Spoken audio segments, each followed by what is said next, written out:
Is Fabled just a fluke, or is it the flagship of a rising tide for all of Lorcana? That's the subject for today's video. We're gonna hop in with kind of the darling. Obviously everyone wants to talk Fabled because it shot through the damn roof. Why wouldn't you? Anyone who hasn't been paying attention, this average doesn't show that Fabled jumped to, I think it was 300 a box before the sound of 1,000 cases getting fucking ripped all across the country resulted in this price coming back down to earth in the 260s and then now the 250s that we're looking at. I did want to point out, I think it's very interesting. um, Obviously, Ravensburger, anyone who's watched the show, I've made it a point of they prioritize shops that actually support organized play, and that means when all those cases were getting popped open, the rescuers, so to speak, instead of the people who are hyping up the market and wanting that thing to go parabolic, who wanted it to come back down to earth just so they can make a margin on sell through of boxes. It was, look at this little symbol right here. That means you're looking at a certified hobby shop is the tag that TCG Player uses. So a game shop, someplace that actually again would support organized play. That's what made this price come back down to earth. You have some other people still going, okay, well, hey, 250, 260. That's where the price is at now. We're not at 300, and they will take that 260 instead of the three. But who was it who actually brought it back down to earth? It was your regular LGSs who were like, no, no, no, no. We're not we're not going crazy with this thing. And this is also why, before I move on to the other most recent sets, when if you're worried at all about 6 months from now, come whatever the Attack of the Vine is when we get Monsters Inc. If that's when we get more Fabled boxes, again, if it's crept up to 300 solidly by then, is anyone really going to go crazy when hobby shops get them at 180, can sell them at a 220, bring that price again back down to whatever it is that people have in their heads about, like, this is going to kill confidence. It will be a moment in time, my friends.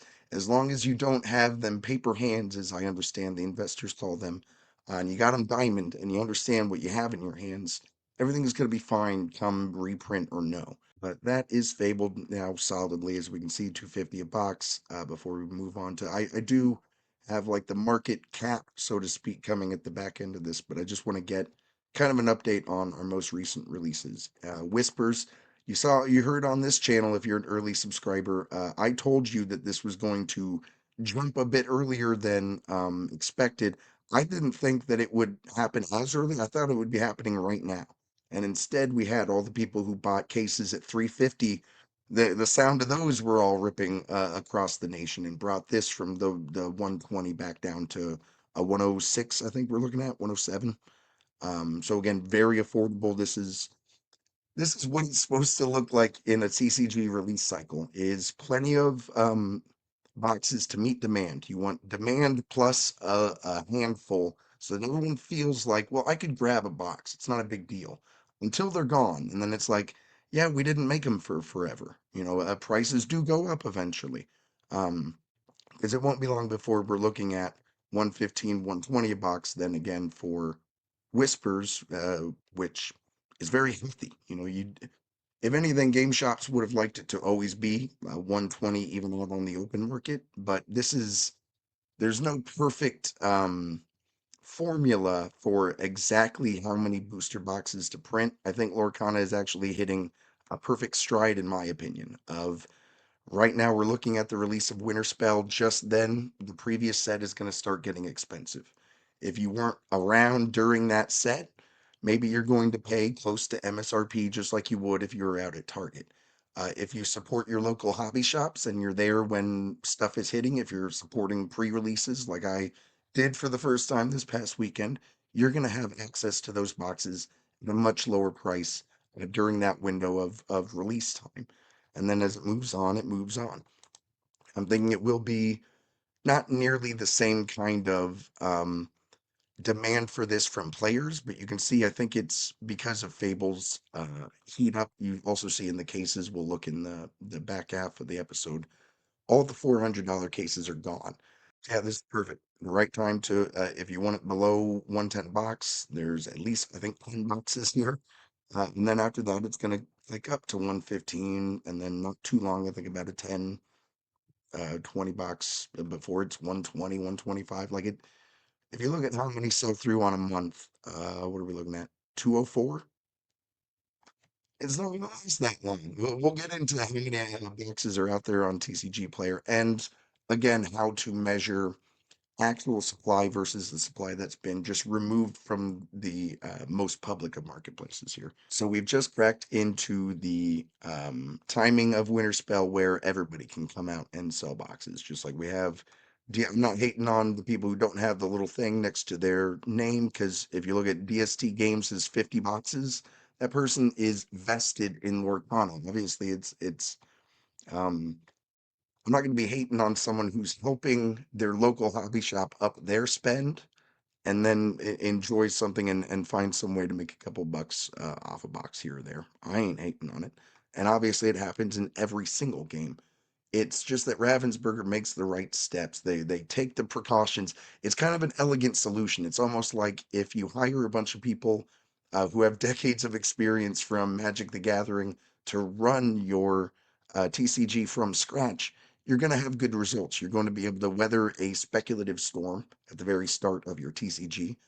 Find a very like rabid and devoted fan base that will play your game. Because if any TCG that's going to be a collectible needs to be a game first and collectible second. Any collectible that's made to be a collectible ain't a fucking collectible, but that's a video for another day.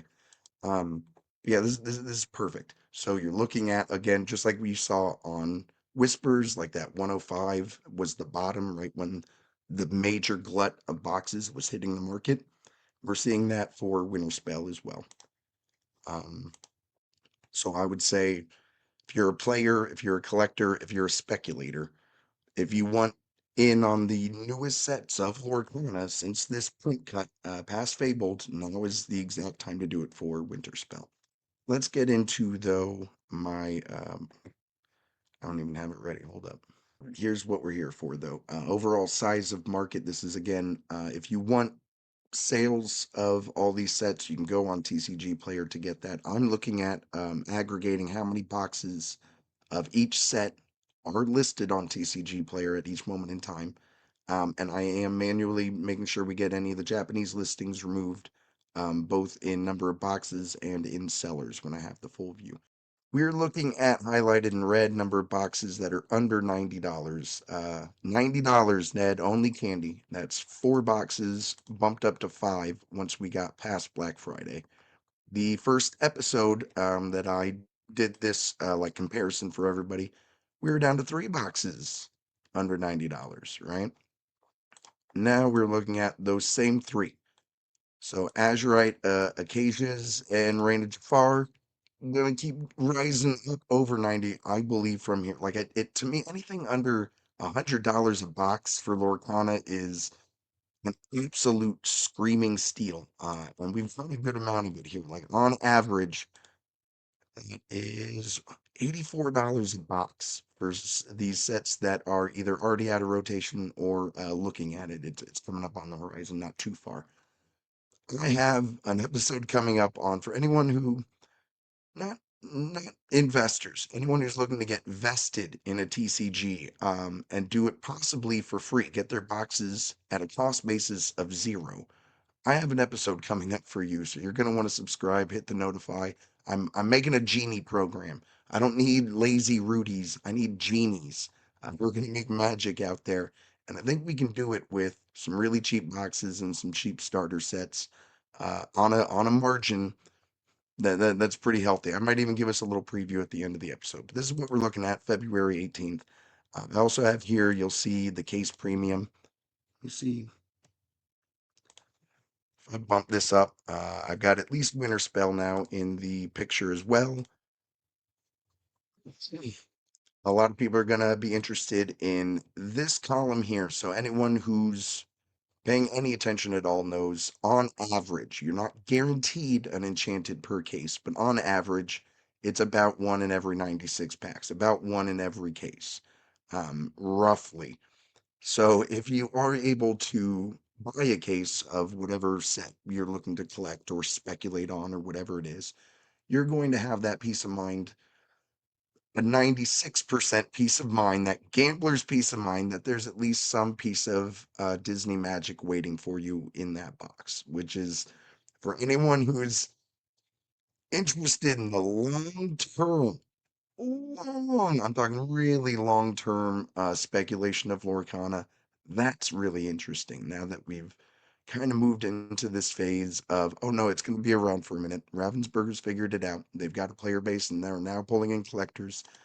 The um the case premiums that you're saving money on cases where you know there's an enchanted in there is fascinating to me.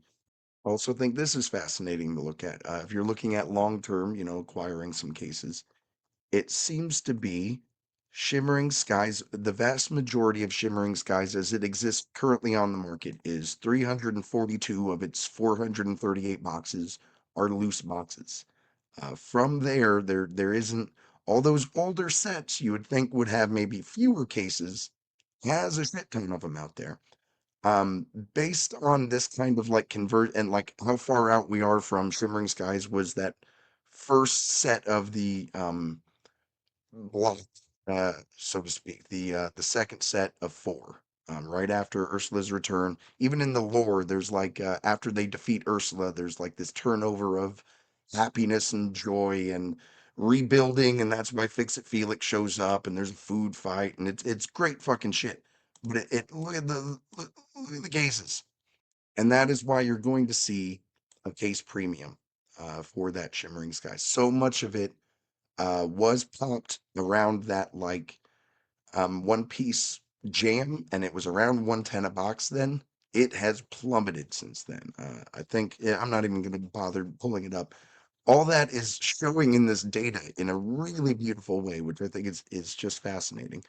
And then of course we have total number of boxes. We can see Reign of Jafar has current. This was a couple of days before recording, but had only like a dozen and a half fewer boxes than Whispers in the Well, which is pretty much our newest set, besides Winterspell's just hit its major release.